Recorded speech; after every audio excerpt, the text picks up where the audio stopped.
Men, be careful out there. We are living through the thought apocalypse. Batten down the hatches.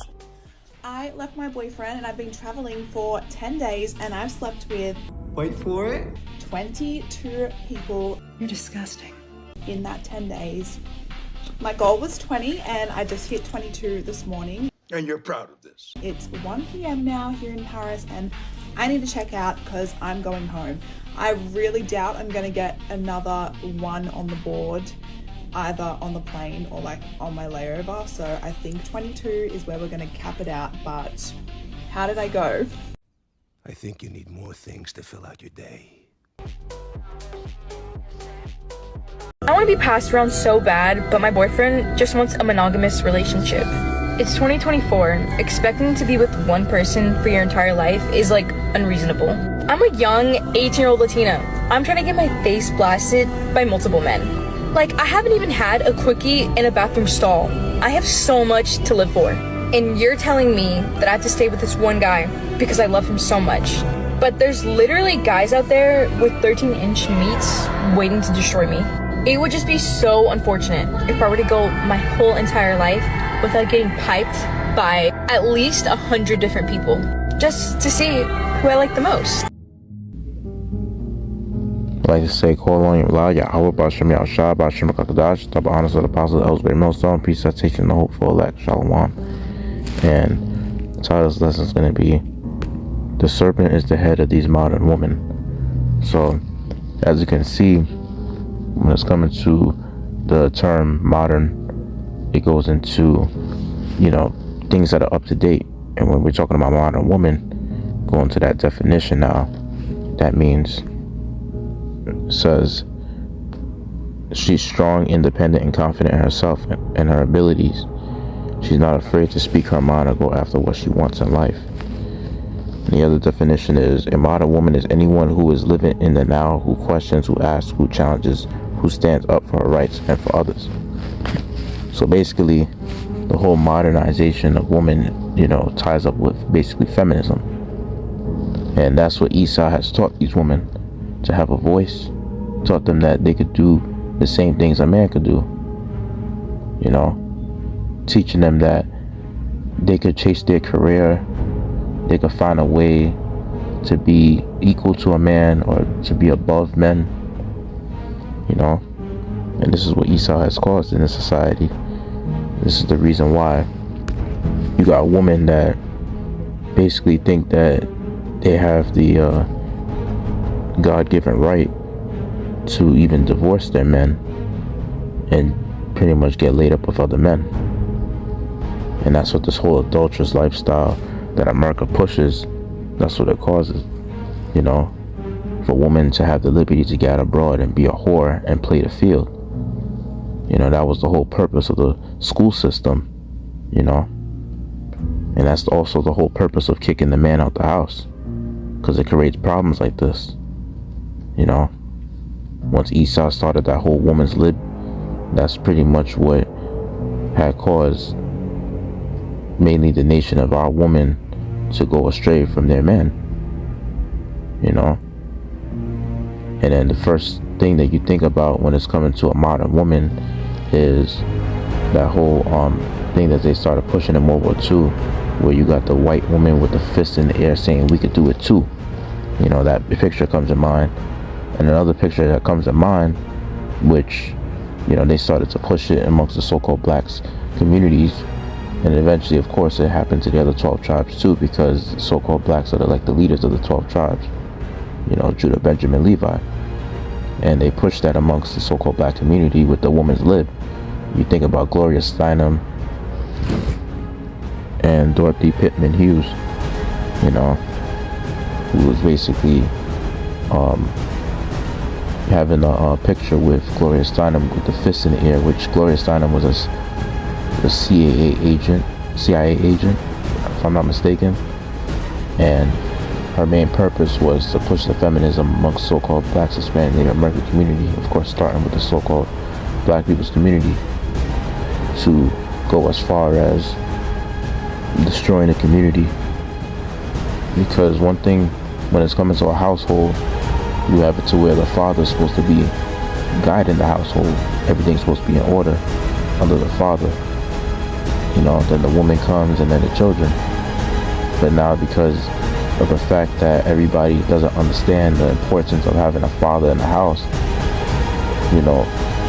that's the reason why you see why when it's coming to the LGBTQ population, majority of the population consists of, kids who don't have a father in their life, and that's why women end up being lesbians. They end up choosing the wrong men of no understanding, and then you got guys that end up in the street, end up either in jail, either turn into a sodomite, and the list goes on. All type of mayhem happens because of the father not being there. And that's what Esau has caused, because he wants the whole family to hearken to the state. And that's basically what he has caused, is for the state to control the family, which is they controlling the woman, and they also controlling the kids. They're using the woman to put the kids against the man. And the woman doesn't understand that, because she lives her whole life in pleasure. And that 1 Timothy 5:6 says, she that liveth in pleasure is dead while she liveth. But anyways, let's go along with the precepts now. Lord willing, hope this lesson be edifying to you hopeful elect out there. And it says in 1 Timothy chapter 5, start at verse 11, it says, but the younger widows refuse, for when they have begun to wax wanton against Ambastia, they will marry. Never damnation, because they cast off their first faith, and their first faith going into their first husband. And it says, and withal they learn to be idle, wandering about from house to house, and not only idle, but tattlers also, and busybodies, speaking things which they ought not. Right. And when it's coming to going from house to house, you hear about when it's coming to, let's say, not even this only the nation of our women, but you got other nations of women that come over here. They will come from, like, let's say, a country, a third world country, or even a second world country. It could be out in the Middle East, could be in Africa or some Asian country, where things like that don't go on over there, especially in the Middle East. But now they come over here in America, they're the biggest whores of all time, bringing shame to their family and to the rest of the people that live in the country that they came from, But that's what America teaches you to give up all your, ancient customs and, just pretty much go out with the old and with the new wicked lifestyle. But yeah, anyway, there's a whole term that goes with how these people do. It's like, it's called like a whole sneaky link thing. And that's basically what these women do, is that they will have a boyfriend or so, knowing damn well they have a boyfriend, and they're not supposed to be doing that, knowing that their boyfriend doesn't allow for it. They still want to go out and be a 304, They want to go out with their friends that are single, that's enticing them to be a whore. And then you have films such as like Sex and the City, that pushes shit out like that, that vibration.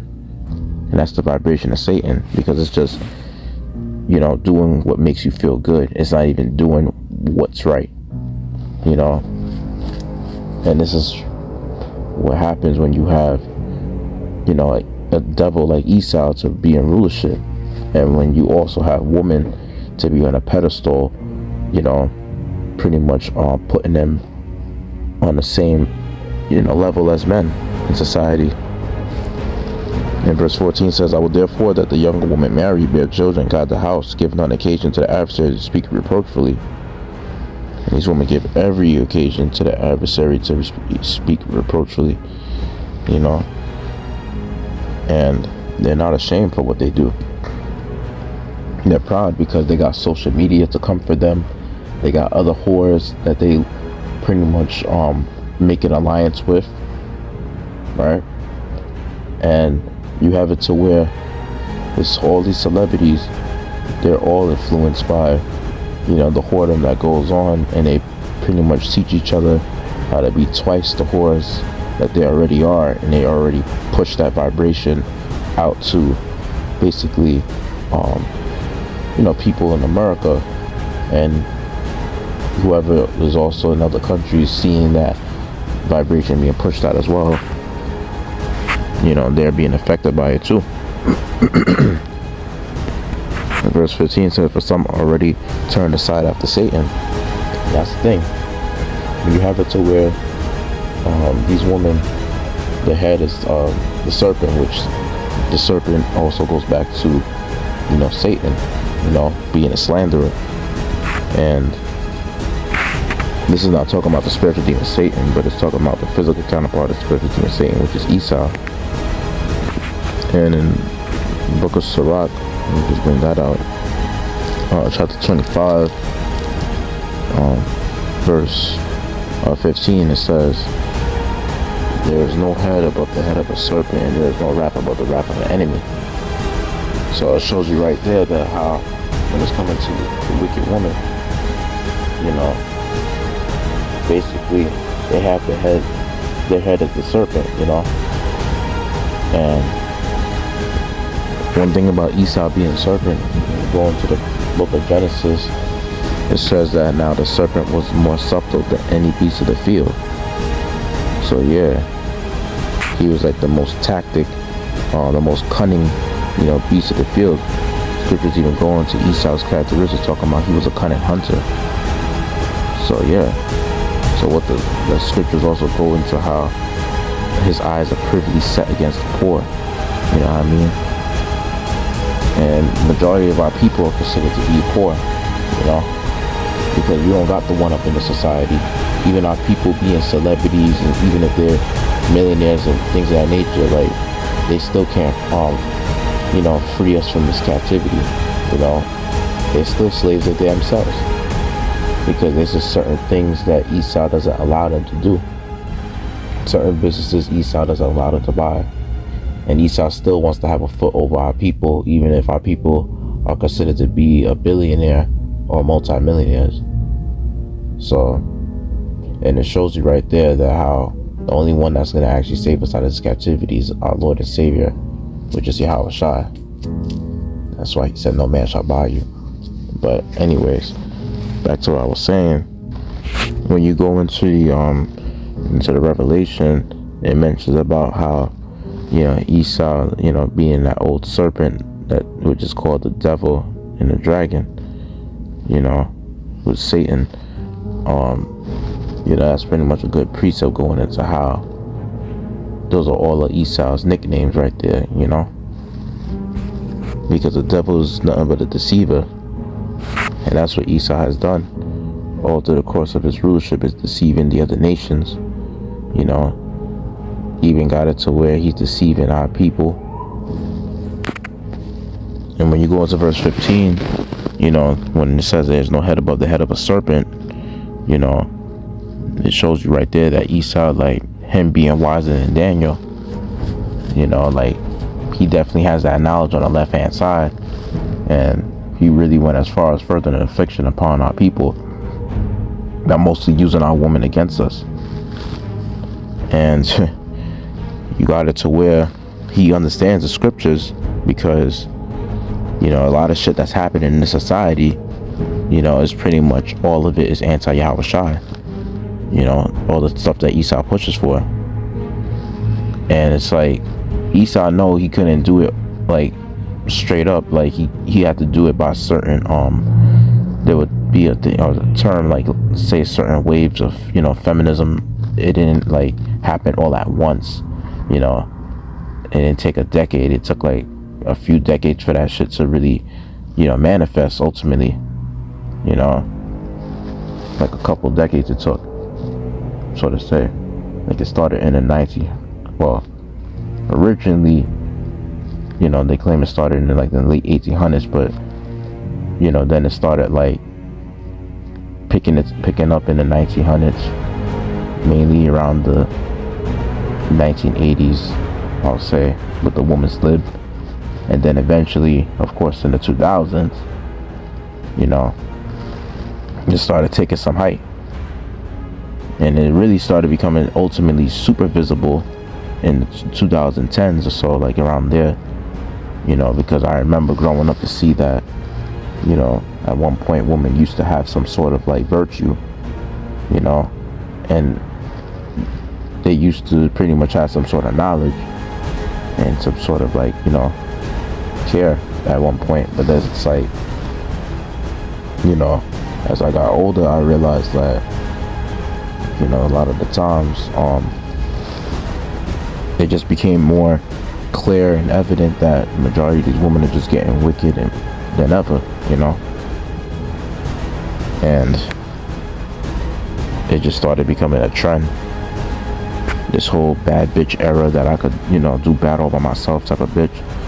You know, that's basically what these women are resorting to, you know, thinking that they don't need a man, thinking that, you know, they got options out there, you know, because the government's supporting them.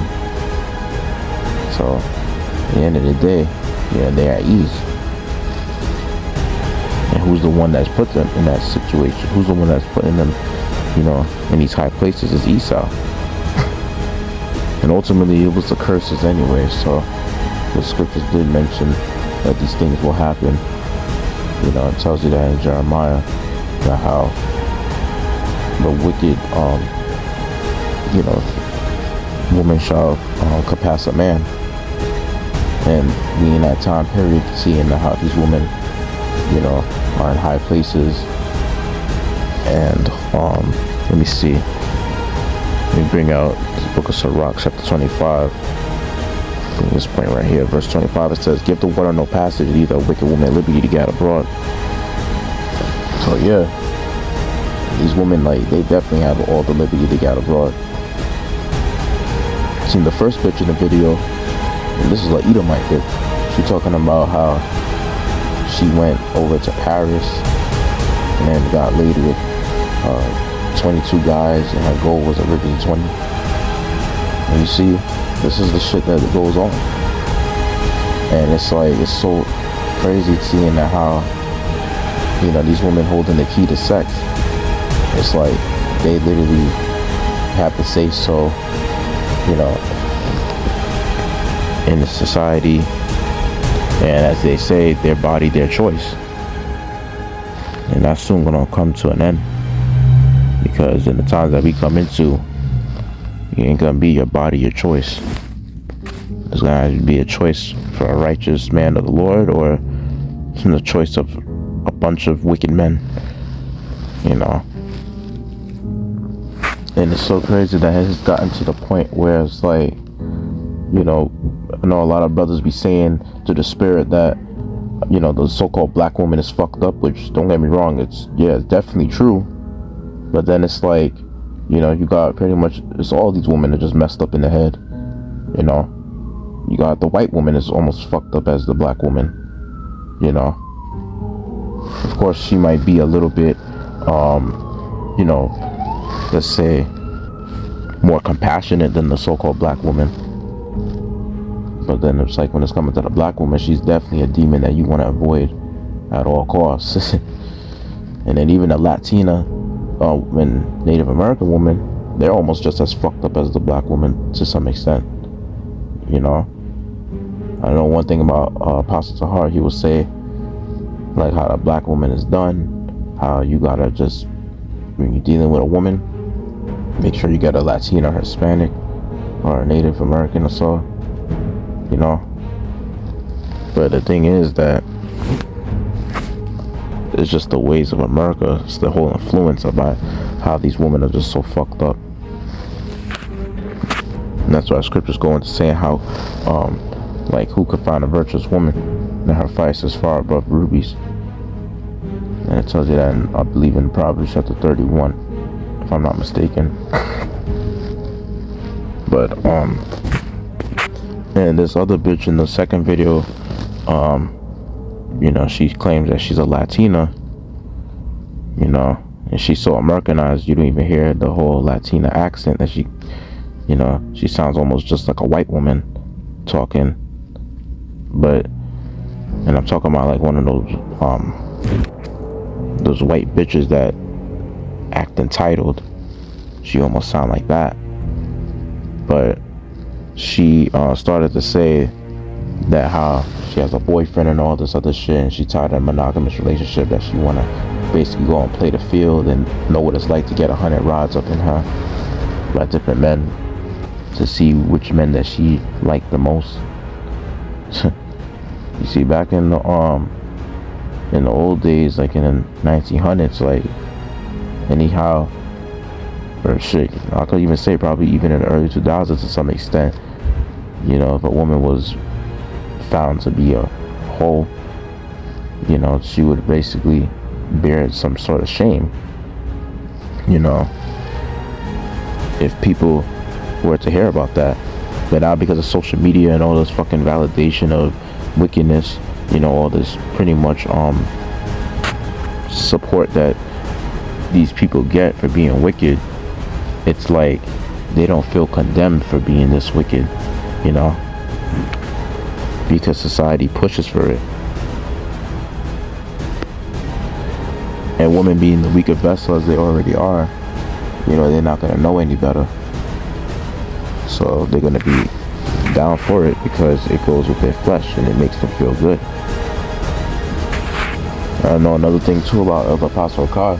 Remember, he used to be always saying, like, you know, about avoiding a black woman and getting a white woman and stuff. And I'm like, you know, I remember even one of his videos he mentioned that the white woman is almost just as bad as the black woman.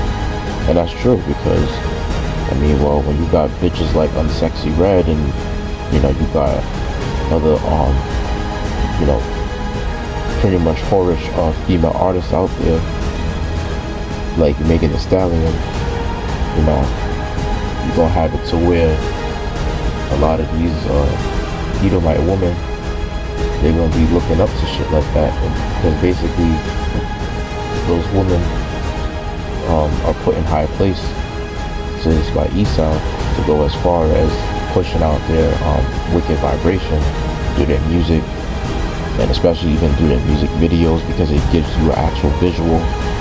And then they're in certain films that they you know, pretty much audition for, like in the movies or so, TV shows.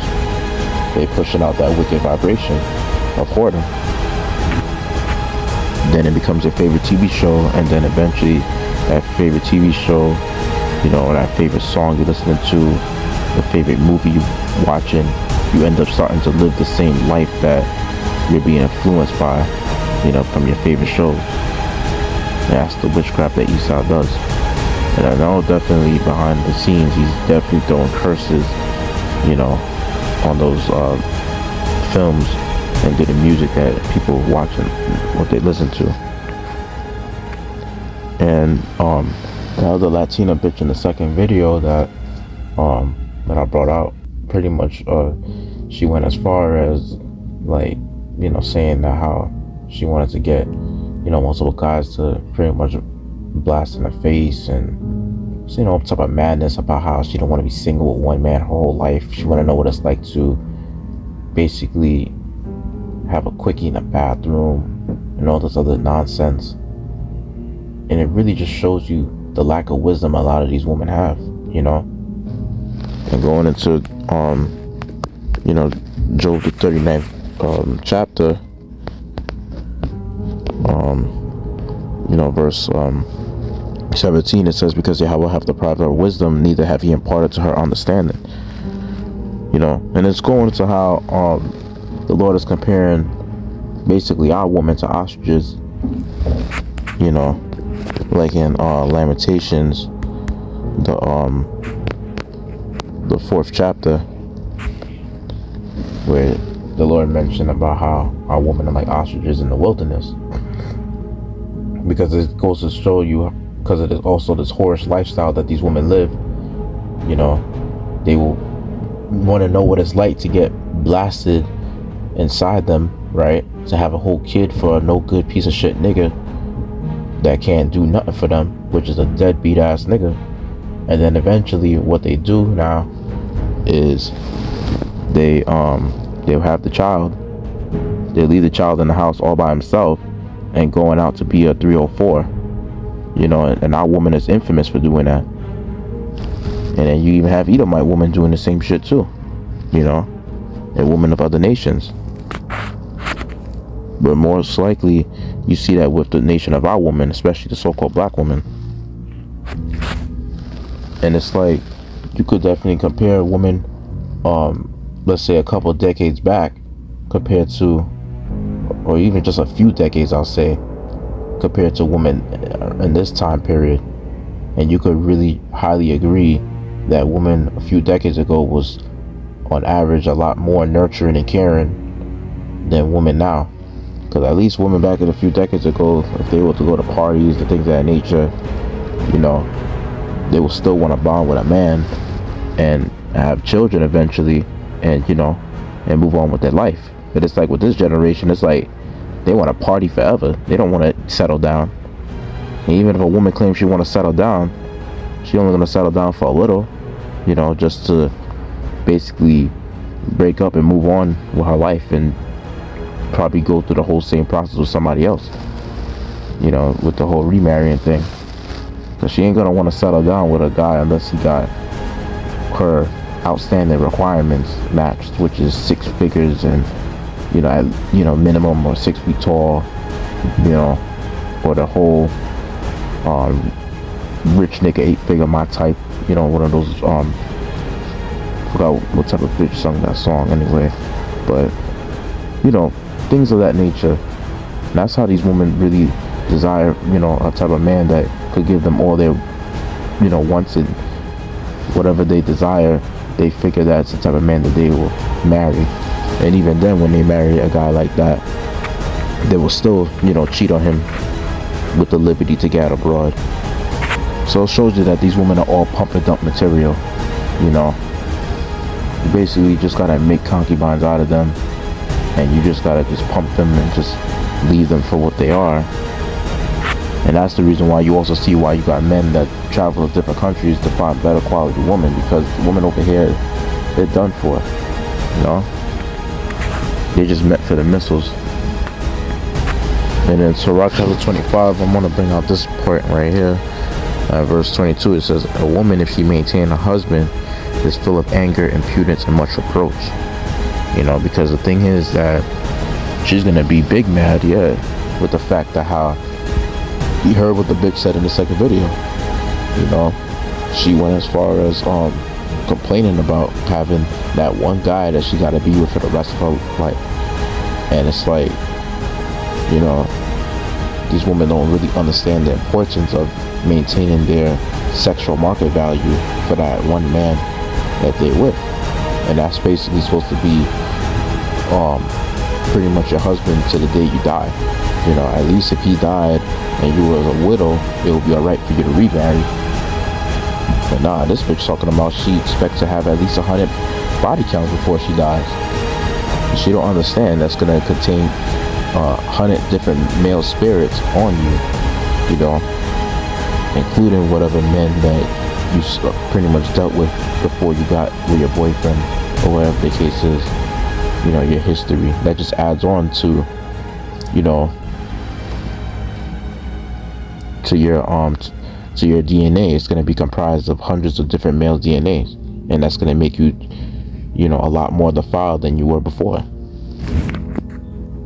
And that's part of the knowledge that women don't really understand, is that the more men that you lay with is the more DNA that you are comprised of different men. And at the same time, you're also going to have it to where you're highly likely of passing the STD to the next partner that you sleep with, you know. And hey, man, and guess what? Because you women want to have the serpent as your head, you know, that's why scriptures mention about how, you know, it mentions about how the Lord shall slay the head of the wicked, you know. It says that in Psalm 68 verse 21. It says, but Yahweh shall wound the head of his enemies, and the hairy scalp of such as one as goeth on still in his trespasses. You know, and another precept that will tie along with that will be Genesis 3 and 15 and Habakkuk chapter 3 verse 13 as well. about the Lord wounded the head of the wicked, you know. And usually when you start at the head of something, that's the top, you know what I mean? And you best believe Esau is definitely on top. And in particular, the Rothschilds and the Rockefellers and, you know, the banking families that rule the world, you know, because they pretty much are controlling the nation's money, the food supply. They're controlling everything, you know, behind the scenes, you know. And when it's coming to feminism, they definitely use that. Even Esau is just so wicked, he used it amongst his own people too, to show you how much of a devil he is, you know. So as much as brothers in the truth complain about how wicked these women are, you know, it's like Esau's woman is wicked amongst him too, you know. And the only ones that's really not going through the curses like that at all is the elites, because they got the wealth, you know. Their families are in order, banking families. There's just the rest of their people who are low-level peons, you know. They're the ones actually going through the curses, suffering. The scriptures also mention how the Most High shall put all these curses upon the enemies of them that hate you. Another point I want to mention before I close, also that woman in that second video, she also has that that bull-nose ring, you know, the septum ring. And I remember Apostle Tahar did a video about stay away from the black woman who got the septum ring, you know. But at the end of the day, you're supposed to stay away from women like that in general who got that septum ring. Because the majority of the time, that could tell you that she's a demon, because when you look up in the septum ring, it shows that that person that wears it is trying to connect to their higher self, trying to connect to entities, you know, to spirits, going into demons, you know, on the left hand side that they're connecting with. So that's it on that. Without further ado, let's say calling Allah Yahweh Shalom Shalom Kakadash, the honors of the Apostle, peace, I teach, no fall, Shalom.